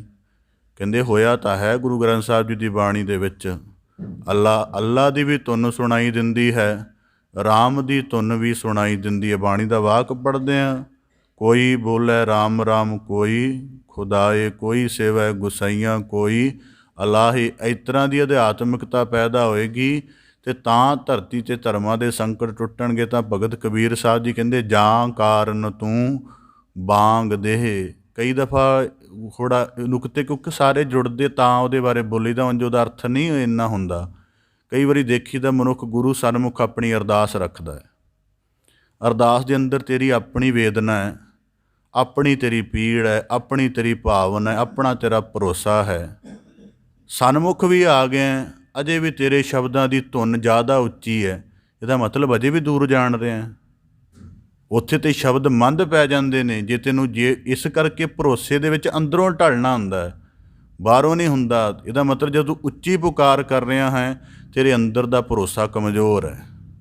ਬੱਚੇ ਦੀ ਸਾਇਲੈਂਸ ਨੂੰ ਵੀ ਮਾਂ ਬੁੱਝ ਲੈਂਦੀ ਹੈ, ਅਤੇ ਜੇ ਬੱਚੇ ਦੇ ਜੀਵਨ ਵਰਗਾ ਤੇਰਾ ਅਰਦਾਸ ਦੌਰਾਨ ਰੂਪ ਨਾ ਬਣਿਆ, ਸੁਭਾਅ ਨਾ ਬਣਿਆ, ਅਤੇ ਤੇਰੀ ਅਰਦਾਸ ਵੀ ਛੋਟੀ ਰਹਿ ਜਾਏਗੀ। ਕਿਉਂਕਿ ਤੂੰ ਉਹ ਅਰਦਾਸ ਦੇ ਉਸ ਪੱਧਰ ਨੂੰ ਕਮਾ ਹੀ ਨਹੀਂ ਰਿਹਾ, ਤੂੰ ਤਾਂ ਕੇਵਲ ਉਹਦੇ ਸ਼ਬਦ ਫੜ ਲਏ ਨੇ। ਤਾਂ ਭਗਤ ਕਬੀਰ ਸਾਹਿਬ ਜੀ ਕਹਿੰਦੇ, ਜਾਂ ਕਾਰਨ ਤੂੰ ਬਾਂਗ ਦੇ ਮੁੱਲਾਂ। ਇਸ ਕਰਕੇ ਤੇਰਾ ਸੰਕਟ ਹੈ ਕਿ ਤੂੰ ਕੁੱਲ ਮਾਲਕ ਨੂੰ ਦੂਰ ਜਾਣਿਆ ਹੈ। ਤੂੰ ਦੇਖ ਕਿ ਤੇਰੇ ਜੀਵਨ ਦੀ ਰਚਨਾ ਹੀ ਉਹਨੇ ਇਸ ਤਰ੍ਹਾਂ ਕੀਤੀ ਹੈ ਕਿ ਅਗਰ ਤੇਰੇ ਕੋਲ ਆਵਾਜ਼ ਨਾ ਹੋਵੇ ਫਿਰ ਕਿਹੜੀ ਨਮਾਜ਼ ਕਰੇਂਗਾ। ਤੈਨੂੰ ਆਵਾਜ਼ ਦਿੱਤੀ ਇਸੇ ਕਰਕੇ ਕਿ ਜਿਹੜਾ ਤੇਰੇ ਜੀਵਨ ਦਾ ਭੇਦ ਉਹਨੇ ਬੰਦਗੀ ਦੇ ਨਾਲ ਪਹਿਲਾਂ ਹੀ ਜੋੜਿਆ ਹੈ। ਤੂੰ ਬਸ ਇਹਨੂੰ ਥੋੜ੍ਹਾ ਅੱਗੇ ਕੰਟੀਨਿਊ ਕਰਨਾ, ਬਹੁਤਾ ਖਾਸ ਕੋਈ ਕੰਮ ਧਰਤੀ 'ਤੇ ਕਰਨਾ ਨਹੀਂ। ਕਿ ਤੈਨੂੰ ਅੱਖਾਂ ਦਿੱਤੀਆਂ ਨੇ, ਹਰ ਵਕਤ ਬਖਸ਼ਿਸ਼ ਦਾ ਅਹਿਸਾਸ ਦੇਖ। ਬਖਸ਼ਿਸ਼ ਦਾ ਅਹਿਸਾਸ ਕਿਵੇਂ ਦੇਖਣਾ ਹੁੰਦਾ ਹੈ? ਰੋਜ਼ਾਨਾ ਵਾਕ ਪੜ੍ਹਦੇ ਆ ਬਾਣੀ ਦੇ ਵਿੱਚ ਕਿ ਸੈਲ ਪੱਥਰ ਮੈਂ ਜੰਤੋ ਪਾਏ, ਤਾ ਕਾ ਰਿਜਕ ਆਗਿਆ ਕਰ ਧਰਿਆ। ਕਿ ਇਹਨਾਂ ਨੂੰ ਰਿਜਕ ਕੌਣ ਪਹੁੰਚਾ ਗਿਆ? ਜਿਹੜੇ ਪੱਥਰ ਦੇ ਅੰਦਰ ਹਨ, ਜਿਹੜੇ ਵਿਸ਼ਟਾ ਦੇ ਕੀਟ ਹਨ, ਇਹਨਾਂ ਨੂੰ ਭੋਜਨ ਕੌਣ ਦੇ ਗਿਆ? ਇਸੇ ਤਰ੍ਹਾਂ ਧਰਤੀ 'ਤੇ ਹਰ ਪਲ। ਇਸ ਕਰਕੇ ਜਿਹੜਾ ਅੱਜ ਮਨੁੱਖ ਦਾ ਸਭ ਤੋਂ ਵੱਡਾ ਮਾਡਰਨਟੀ ਦਾ ਨੁਕਸ ਕੀ ਹੈ ਕਿ ਬੰਦੇ ਨੂੰ ਮੈਟਰ ਦਾ ਇੰਨਾ ਗੁਲਾਮ ਬਣਾ ਦਿੱਤਾ ਗਿਆ ਹੈ ਕਿ ਉਹ ਰੱਬ ਦੀ ਬਖਸ਼ਿਸ਼ ਨੂੰ ਉਦੋਂ ਹੀ ਮਾਣਦਾ। ਮੈਂ ਪਹਿਲਾਂ ਵੀ ਅੱਜ ਕਰ ਆਇਆ ਕਿ ਉਦੋਂ ਹੀ ਮਾਣਦਾ ਜਦੋਂ ਉਹਨੂੰ ਕੋਈ ਖਾਸ ਤਰ੍ਹਾਂ ਦਾ ਪਦਾਰਥਕ ਫਾਇਦਾ ਹੋ ਜਾਏ। ਅਗਲੇ ਦਿਨ ਦੀ ਸਵੇਰ ਦੀ ਸੂਰਜ ਦੀ ਕਿਰਨ ਦੇਖਣ ਨੂੰ ਮਿਲ ਗਈ ਹੈ, ਇਹਦਾ ਕੋਈ ਧੰਨਵਾਦ ਨਹੀਂ। ਬਸ ਕੱਲ੍ਹ ਕਰੋੜ ਰੁਪਏ ਦਾ ਕਿਤੇ ਪ੍ਰਾਪਤੀ ਹੋ ਗਈ ਹੈ, ਫਿਰ ਕਹਿਣਾ ਬੜੀ ਕਿਰਪਾ। ਇਸ ਕਰਕੇ ਬੰਦਿਆਂ ਦੀ ਸੁਰਤ ਬਾਂਝ ਰਹਿੰਦੀ ਹੈ। ਇਹ ਧਰਤੀ ਦੇ ਬਖਸ਼ਿਸ਼ ਦੇ ਜਿੰਨੇ ਵਰਤਾਰੇ ਚੱਲ ਰਹੇ ਨੇ ਉਹਨਾਂ ਨੂੰ 100 ਨੂੰ ਤਾਂ ਕਿ 1% ਨੂੰ ਵੀ ਨਹੀਂ ਨੋਟ ਕਰਦੇ, 1% ਨੂੰ ਵੀ ਬੰਦੇ ਨਹੀਂ ਨੋਟ ਕਰਦੇ ਧਰਤੀ 'ਤੇ ਕਿ ਹਰ ਪਲ ਜਿਹੜੀ ਮਿਹਰ ਹੈ ਉਹ ਕਿਸ ਰੂਪ 'ਚ ਹੋ ਰਹੀ ਹੈ, ਕਿੰਨੇ ਕਿੰਨੇ ਰੂਪਾਂ 'ਚ ਹੋ ਰਹੀ ਹੈ। ਉਦਾਹਰਨ ਦੇ ਤੌਰ 'ਤੇ ਇੱਕ ਮੈਂ ਕਿਸੇ ਕਵੀ ਦਾ ਕਥਨ ਪੜ੍ਹਿਆ, ਉਹ ਕਹਿਣ ਲੱਗਾ ਕਿ ਮੇਰੀ ਉਦਾਸੀ ਦੇ ਘੋਰ ਉਦਾਸੀ ਦੇ ਦਿਨ ਸਨ, ਜੀਵਨ ਦੀ ਆਸ ਬਿਲਕੁਲ ਮਰ ਚੁੱਕੀ ਸੀ, ਜੀਵਨ ਜਿਉਣ ਦੀ ਕੋਈ ਚਾਹਤ ਨਹੀਂ ਸੀ, ਨਾ ਕੋਈ ਵਸੀਲਾ ਬਚਿਆ ਸੀ, ਨਾ ਕੋਈ ਕਾਰਨ ਬਚਿਆ ਸੀ ਕਿ ਹੁਣ ਜੀਵਨ ਅੱਗੇ ਚਲਾਇਆ ਜਾਵੇ। ਕਹਿੰਦੇ ਇੰਨੇ ਨੂੰ ਨਿਰਾਸ਼ ਬੈਠਾ ਸਾਂ ਕਿਸੇ ਰੁੱਖ ਥੱਲੇ, ਕਹਿੰਦੇ ਥੋੜ੍ਹਾ ਉਵੇਂ ਦਾ ਮੌਸਮ ਸੀ ਤਾਂ ਇਤਨੇ ਨੂੰ ਕਹਿੰਦੇ ਕੋਇਲ ਕੂਕਣ ਲੱਗ ਪਈ। ਤਾਂ ਕਹਿੰਦੇ ਉਹਦੇ ਕੂਕਣ ਦੌਰਾਨ ਮੈਨੂੰ ਬਖਸ਼ਿਸ਼ ਦਾ ਅਹਿਸਾਸ ਹੋਇਆ ਕਿ ਇੱਕ ਪੰਛੀ ਦੇ ਕੋਲੋਂ ਜਿਹਦੇ ਜੀਵਨ ਦੀ ਚੇਤਨਾ ਨਹੀਂ ਖੁੱਲ੍ਹੀ, ਉਹਦੇ ਜੀਵਨ ਦੀਆਂ ਪਤਾ ਨਹੀਂ ਲੋੜਾਂ ਪੂਰੀਆਂ ਹੁੰਦੀਆਂ ਕਿ ਨਹੀਂ, ਉਹਦੇ ਕੋਲ ਠੀਕ ਆਲਣਾ ਹੈ ਕਿ ਨਹੀਂ, ਉਹ ਕਿਸੇ ਰੁੱਖਾਂ 'ਤੇ ਵਾਸ ਰੱਖਦੀ ਹੈ, ਮੀਂਹ ਹਨੇਰੀ ਦਾ ਕਸ਼ਟ ਸਭ ਤੋਂ ਪਹਿਲਾਂ ਉਹਦੇ 'ਤੇ ਪੈਂਦਾ ਹੈ, ਪਰ ਫਿਰ ਵੀ ਇਹਦੇ ਕੋਲੋਂ ਗਾਉਣ ਦਾ ਇੱਕ ਗੀਤ ਦਾ ਮਾਧਿਅਮ ਹੈ। ਅਸੀਂ ਸਾਰਾ ਕੁਝ ਹੁੰਦਿਆਂ ਹੋਇਆਂ ਸਾਡੇ ਕੋਲ ਜੀਵਨ ਦੀ ਗੀਤ ਹੀ ਨਹੀਂ ਹੈ, ਕੋਈ ਸ਼ੁਕਰਾਨੇ ਦਾ ਭਾਵ ਹੀ ਨਹੀਂ ਹੈ, ਅਸੀਂ ਤਾਂ ਫਿਰ ਕੋਇਲ ਨਾਲੋਂ ਵੀ ਛੋਟੇ ਹੋਏ। ਇਸ ਕਰਕੇ ਬੰਦੇ ਧਰਤੀ 'ਤੇ ਆਪਣੀ ਸੁਰਤ ਨੂੰ ਬਾਂਝ ਕਰਕੇ ਚੱਲਦੇ ਹਨ।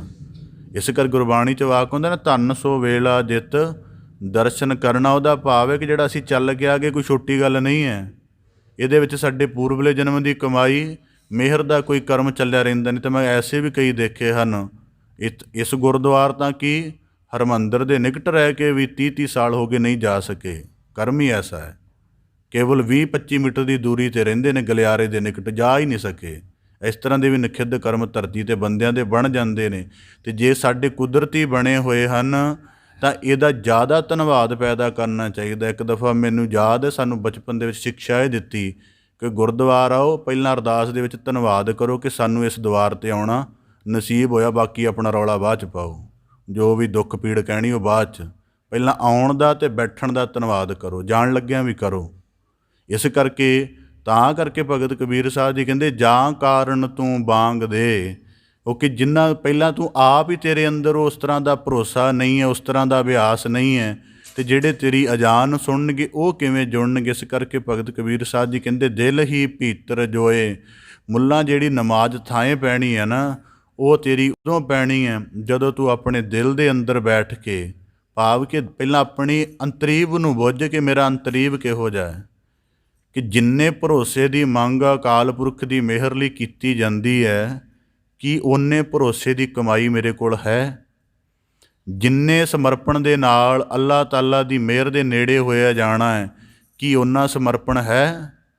ਭਾਵ ਕਿ ਇਹਦੇ ਵਿੱਚ ਇੱਕ ਹੋਰ ਵੀ ਜ਼ਿਕਰ ਆਉਂਦਾ ਹੈ ਕਿ ਜਿਵੇਂ ਇਸਲਾਮ ਨੇ ਮਾਲਕ ਨਾਲ ਜੁੜਨ ਦੇ 5 ਵਕਤ ਬਣਾਏ ਨੇ, ਤੂੰ ਦੇਖ ਕਿ ਜਿਹੜੇ 5 ਵਕਤਾਂ ਦੇ ਵਿੱਚ ਤੂੰ ਜੁੜਦਾ ਹੈ, ਉਸ ਹਰ ਵਕਤ ਵਿੱਚ ਤੇਰੀ ਓਨੀ ਇਕਾਗਰਤਾ, ਓਨਾ ਭਰੋਸਾ, ਓਨਾ ਸਮਰਪਣ, ਓਨਾ ਚਾਅ ਹੁੰਦਾ ਹੈ ਕਿ ਨਹੀਂ ਹੁੰਦਾ। ਜੇ ਤੂੰ ਇਸ ਗੱਲ ਨੂੰ ਵਾਚੇਂਗਾ, ਦਿਲ ਹੀ ਜੋਏ ਦਾ ਭਾਵ ਹੈ ਕਿ ਪਹਿਲਾਂ ਆਪਣੇ ਅੰਤਰੀਵ ਦੀ ਵਿਚਾਰ ਕਰ, ਜਿਸ ਚੀਜ਼ ਨੂੰ ਨਮਾਜ਼ ਦੇ ਵਿੱਚ ਅਜ਼ਾਨ ਦੇ ਵਿੱਚ ਲਗਾਉਣਾ ਉਹਨੂੰ ਨਿਰਖ ਪਰਖ ਲੈ। ਇਸ ਕਰਕੇ ਜਿਹੜਾ ਸਾਡਾ ਨਿਤਨੇਮ ਤੋਂ ਪਹਿਲਾਂ ਸ਼ਬਦ ਦਾ ਅਭਿਆਸ ਕਿਹਾ ਜਾਂਦਾ ਹੈ, ਉਹ ਇਸੇ ਕਰਕੇ ਕਿਹਾ ਜਾਂਦਾ ਹੈ ਕਿ ਸਾਡੇ ਜਿਹੜੇ ਕਿਉਂਕਿ ਜਿਹੜਾ ਨਿਤਨੇਮ ਹੈ ਇਹ ਇੱਕ ਗਿਆਨ ਦਾ ਵਹਿਣ ਹੁੰਦਾ ਹੈ। ਇਹਦੇ ਨਾਲ ਬੰਦੇ ਦੀ ਸੁਰਤ ਬਹੁਤ ਛੇਤੀ ਕਨੈਕਟ ਨਹੀਂ ਹੁੰਦੀ। ਉਹ ਕੋਈ ਬਹੁਤ ਵੱਡੇ ਬੰਦਗੀ ਅਭਿਆਸ ਵਾਲੇ ਬੰਦੇ ਹੁਣ ਉਹਨਾਂ ਦੀ ਹੋ ਜਾਂਦੀ, ਹਰ ਬੰਦੇ ਦੀ ਨਹੀਂ ਹੋ ਸਕਦੀ। ਇਸ ਕਰਕੇ ਉਹਨੂੰ ਸ਼ਬਦ ਦਾ ਮੁੱਢਲਾ ਅਭਿਆਸ ਦਿੱਤਾ ਜਾਂਦਾ ਹੈ ਕਿ ਉਹ ਗੁਰ ਮੰਤਰ ਦਾ ਜਪ ਕਰਕੇ ਅਤੇ ਪਹਿਲਾਂ ਆਪਣੇ ਹਿਰਦੇ ਦੇ ਭਾਵਾਂ ਨੂੰ ਥੋੜ੍ਹਾ ਸੁਰਜੀਤ ਕਰੇ, ਉਹਦੇ ਅੰਦਰ ਥੋੜ੍ਹੀ ਚਾਹ ਪੈਦਾ ਹੋਵੇ, ਰਸ ਪੈਦਾ ਹੋਵੇ, ਅਤੇ ਫਿਰ ਉਹ ਗਿਆਨ ਦੇ ਨਾਲ ਜੁੜੇ। ਇਸ ਕਰਕੇ ਭਗਤ ਕਬੀਰ ਸਾਹਿਬ ਜੀ ਕਹਿੰਦੇ, ਦਿਲ ਹੀ ਭੀਤਰ ਜੋਏ। ਜਿੰਨਾ ਚਿਰ ਅੰਤਰੀਵ 'ਚ ਜੁੜ ਕੇ ਨਹੀਂ ਯਤਨ ਕਰਦਾ, ਉਹਨਾਂ ਚਿਰ ਤੇਰਾ ਬਾਹਰ ਕੀ ਅਰਥ ਹੈ। ਸੇਖ ਸਬੂਰੀ ਬਾਹਰਾ, ਕਿਆ ਹਜ ਕਾਬੇ ਜਾਏ। ਹੁਣ ਅਗਲੇ ਸਲੋਕ ਵਿੱਚ ਹੁਣ ਇਸਲਾਮ ਦੇ 4 ਥੰਮ ਮੰਨੇ ਜਾਂਦੇ ਨੇ। ਸਭ ਤੋਂ ਪਹਿਲਾਂ ਨਮਾਜ਼, ਰੋਜ਼ਾ, ਜ਼ਕਾਤ ਅਤੇ ਹੱਜ। ਹੁਣ ਭਗਤ ਕਬੀਰ ਸਾਹਿਬ ਜੀ ਕਹਿੰਦੇ ਹੱਜ ਉਹਨਾਂ ਦਾ ਪ੍ਰਮੁੱਖ ਥੰਮ ਹੈ।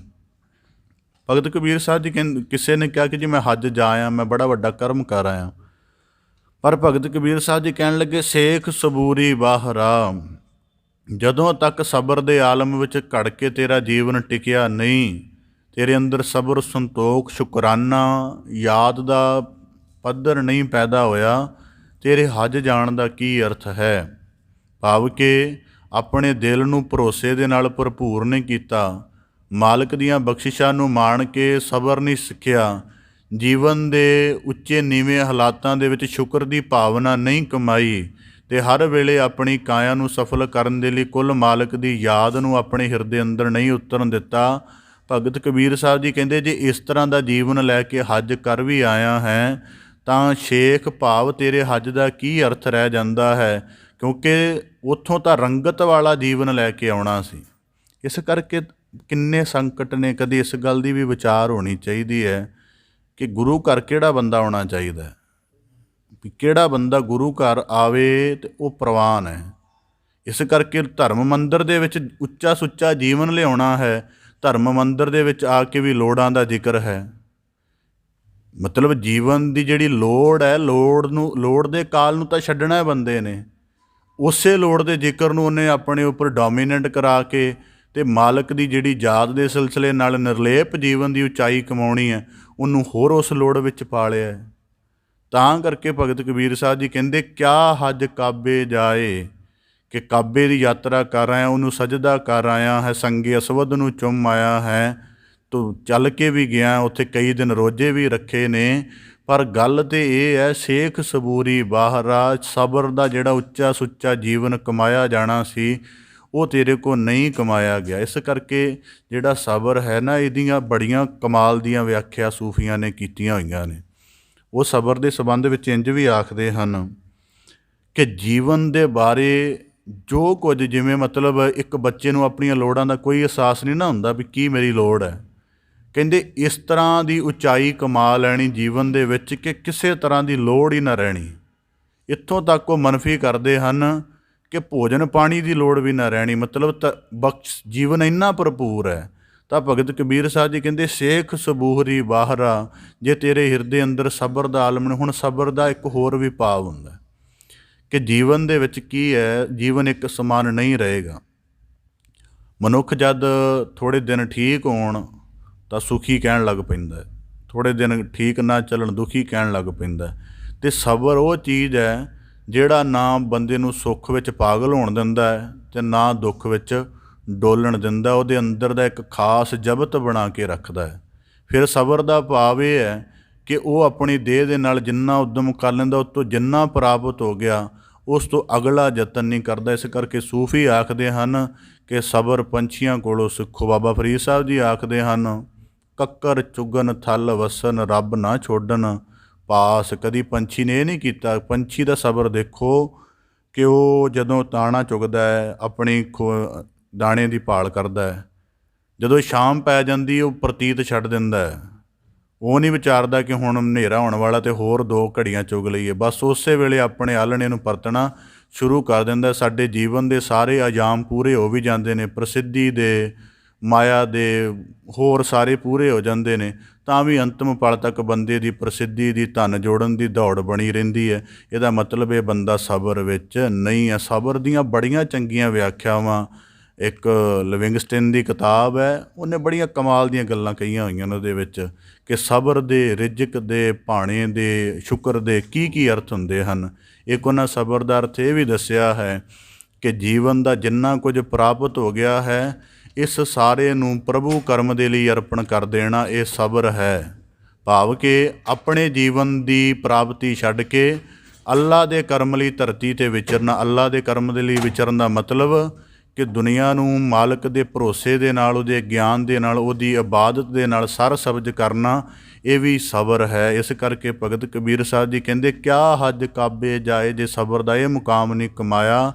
ਕਬੀਰ ਜਾਂ ਕੀ ਦਿਲ ਸਾਬਤ ਨਹੀਂ ਤਾਂ ਕਹੋ ਕਹਾਂ ਖੁਦਾਏ। ਕਹਿੰਦੇ ਜੇ ਤੁਹਾਡਾ ਦਿਲ ਹੀ ਸਾਬਤ ਨਹੀਂ ਹੈ, ਉੱਤੋਂ ਬੰਦਗੀ ਦਾ ਰੂਪ ਬਣਾਇਆ, ਅੰਦਰੋਂ ਪ੍ਰਯੋਜਨ ਕੋਈ ਹੋਰ ਹੈ, ਅਤੇ ਕਹਿੰਦੇ ਇਹੋ ਜਿਹੇ ਪ੍ਰਯੋਜਨ ਨਾਲ ਹੱਜ ਦਾ ਫਲ ਕਿੱਥੇ ਪ੍ਰਾਪਤ ਹੋ ਜਾਏਗਾ। ਇੱਕ ਪ੍ਰਮਾਣ ਹੈ, ਕਹਿੰਦੇ ਕੋਈ ਸ਼ੇਖ ਕਿਸੇ ਦੇ ਘਰੇ ਨਮਾਜ਼ ਪੜ੍ਹਨ ਗਿਆ, ਕਿਸੇ ਅਮੀਰ ਦੇ ਘਰ ਨਮਾਜ਼ ਪੜ੍ਹਨ ਗਿਆ, ਅਤੇ ਉੱਥੇ ਉਹਨੇ ਨਮਾਜ਼ ਬਹੁਤ ਜ਼ਿਆਦਾ ਚਿਰ ਪੜ੍ਹੀ, ਅਤੇ ਜਦੋਂ ਭੋਜਨ ਛਕਣਾ ਸੀ ਬਹੁਤ ਘੱਟ ਭੋਜਨ ਕੀਤਾ, ਅਤੇ ਆਪਣੇ ਵਾਪਸ ਆ ਗਿਆ। ਘਰ ਆ ਕੇ ਆਪਣੇ ਮੁੰਡੇ ਨੂੰ ਕਹਿਣ ਲੱਗਾ ਕਿ ਮੈਨੂੰ ਭੁੱਖ ਲੱਗੀ ਹੈ, ਭੋਜਨ ਤਿਆਰ ਕਰ ਜਲਦੀ। ਉਹ ਕਹਿਣ ਲੱਗਾ ਉਹਨਾਂ ਕਰ ਗਏ, ਛੱਕ ਨਹੀਂ ਆਏ। ਕਹਿੰਦਾ ਨਹੀਂ, ਉੱਥੇ ਅਮੀਰ ਨੂੰ ਦਿਖਾਵਾ ਸਪਸ਼ਟ ਕਰਨ ਦੇ ਲਈ ਨਮਾਜ਼ ਵੱਧ ਪੜ੍ਹੀ, ਭੋਜਨ ਘੱਟ ਕੀਤਾ, ਭਾਵ ਕਿ ਮੈਂ ਬੰਦਗੀ ਜ਼ਿਆਦਾ ਕਰਦਾ, ਬੰਦਗੀ ਦਾ ਮੈਨੂੰ ਜ਼ਿਆਦਾ ਰਸ ਹੈ ਅਤੇ ਭੋਜਨ ਦਾ ਘੱਟ ਹੈ। ਅਤੇ ਫਿਰ ਉਹਦਾ ਪੁੱਤਰ ਕਹਿਣ ਲੱਗਾ, ਕਹਿੰਦਾ ਨਮਾਜ਼ ਦੁਬਾਰਾ ਪੜ੍ਹੋ, ਇਹ ਤਾਂ ਕਜਾ ਹੋ ਗਈ। ਕਹਿਣ ਲੱਗਾ ਕਿਉਂ? ਕਹਿੰਦਾ ਦਿਖਾਵੇ ਲਈ ਪੜ੍ਹੀ ਹੈ। ਇਸ ਕਰਕੇ ਜਦ ਦਿਖਾਵੇ ਲਈ ਪੜ੍ਹੀ ਹੈ ਅਤੇ ਫਿਰ ਦਿਖਾਵੇ ਲਈ ਪੜ੍ਹਨ ਦਾ ਮਤਲਬ ਉਹ ਤਾਂ ਪ੍ਰਵਾਨ ਨਹੀਂ ਹੋਈ ਮਾਲਕ ਦੇ ਦਰ 'ਤੇ, ਕਿਉਂਕਿ ਦੂਜੇ ਨੂੰ ਦਿਖਾਉਣਾ ਸੀ। ਇਸ ਕਰਕੇ ਆਪਣੇ ਲਈ ਪੜ੍ਹਨੀ ਸੀ, ਇਸ ਕਰਕੇ ਦੁਬਾਰਾ ਪੜ੍ਹੋ, ਫਿਰ ਭੋਜਨ ਦੇਵਾਂਗਾ। ਘੱਟ ਘੱਟ ਕੇ ਅੰਤਰ ਕੀ ਜਾਣਤ। ਜਦ ਵੀ ਬੰਦਗੀ ਕਰਦੇ, ਇਸ ਕਰਕੇ ਕੋਈ ਵੀ ਕਰਮ ਕਰਨ ਤੋਂ ਪਹਿਲਾਂ 2 ਮਿੰਟ ਆਪਣੇ ਆਪ ਨੂੰ ਵਾਚ ਲੈਣਾ ਚਾਹੀਦਾ। ਰੌਲੇ ਗੌਲੇ 'ਚ ਬੈਠ ਗਏ ਨੇ ਨਿਤਨੇਮ ਕਰਨ, ਪਤਾ ਨਹੀਂ ਖਿਆਲ ਟਿਕੇ ਕਿ ਨਾ ਟਿਕੇ। ਬਾਹਰ ਦੀ ਸਾਰਾ ਅਸ਼ਾਂਤੀ ਆਪਣੇ ਅੰਦਰ ਵਸਾਈ ਹੋਈ ਹੈ ਅਤੇ ਮਨੁੱਖ ਸਹਿਜ ਹੋ ਜਾਏਗਾ। ਇਹ ਕਿਵੇਂ ਹੋਏਗਾ? ਇਸ ਕਰਕੇ ਜਾਂ ਕੀ ਦਿਲ ਸਾਬਤ ਨਹੀਂ।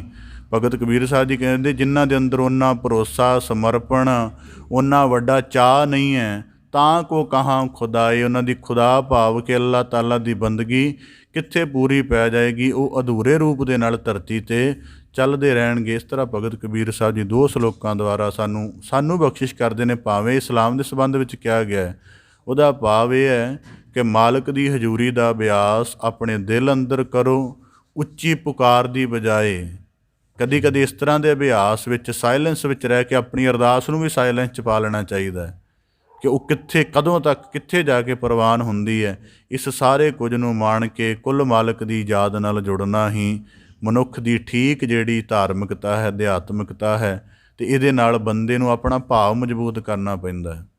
ਅਰਦਾਸ ਦੇ ਵਿੱਚ ਤਾਂ ਹੁਣ ਜਿਵੇਂ ਉਦਾਹਰਨ ਦੇ ਤੌਰ 'ਤੇ ਕੋਈ ਵੀ ਕਿਸੇ ਨੇ ਕਿਵੇਂ ਦੀ ਅਰਦਾਸ ਕਰਾਉਣੀ ਹੈ, ਬੜੇ ਖੂਬਸੂਰਤ ਸ਼ਬਦ ਘੜ ਦਿਆਂਗੇ, ਇੰਨੇ ਜ਼ਿਆਦਾ ਘੜ ਦਿਆਂਗੇ ਕਿ ਇੱਕ ਸ਼ਬਦ ਦੇ 100 ਅਰਥ ਵੀ ਨਿਕਲ ਸਕਦੇ ਨੇ। ਪਰ ਜਿਹੜਾ ਕਰਵਾ ਰਿਹਾ, ਜੇ ਉਹਨੇ ਭਰੋਸੇ 'ਚ ਨਾ ਆਇਆ ਤਾਂ ਉਹ ਸ਼ਬਦ ਦੇ ਸ਼ਬਦ ਹੀ ਰਹਿ ਜਾਣਗੇ। ਇਸ ਕਰਕੇ ਅਰਦਾਸ ਦੇ ਲਈ, ਅਜਾਨ ਦੇ ਲਈ, ਬੰਦਗੀ ਦੇ ਲਈ ਸਾਡੇ ਹਿਰਦੇ ਦਾ ਭਰੋਸਾ, ਉਹਨਾਂ ਚਾਅ, ਉਹਨਾਂ ਵਿਸ਼ਵਾਸ ਜ਼ਰੂਰੀ ਹੋਣਾ ਚਾਹੀਦਾ ਹੈ, ਤਾਂ ਕਿ ਸਾਡੇ ਸ਼ਬਦਾਂ ਦੇ ਵੀ ਕੋਈ ਨਾ ਕੋਈ ਫਿਰ ਅਰਥ ਬਣ ਜਾਏ। ਭਗਤ ਕਬੀਰ ਸਾਹਿਬ ਜੀ ਕਿਰਪਾ ਕਰਨ, ਸ਼ਬਦ ਦਾ ਭਾਵ ਉਪਦੇਸ਼ ਸਾਡੇ ਸਾਰਿਆਂ ਦੇ ਹਿਰਦੇ ਅੰਦਰ ਵਸਦੇ, ਸਾਰਿਆਂ ਦਾ ਇੱਥੇ ਆਇਆ ਸਫਲਾ ਹੋਵੇ ਜੀ। ਆਪ ਜੀ ਦੇ ਸਨਮੁਖ ਸ਼ਬਦ ਵਿਚਾਰ ਦੀ ਸਾਂਝ ਪਾਉਂਦਿਆਂ ਹੋਈਆਂ ਬੇਅੰਤ ਭੁੱਲਾਂ ਦੀ ਖਿਮਾ ਜਾਚਨਾ ਜੀ। ਬੜੇ ਅਦਬ ਸਹਿਤ ਗੱਜ ਕੇ ਫਤਿਹ ਅਰਜ਼ ਕਰੋ ਜੀ।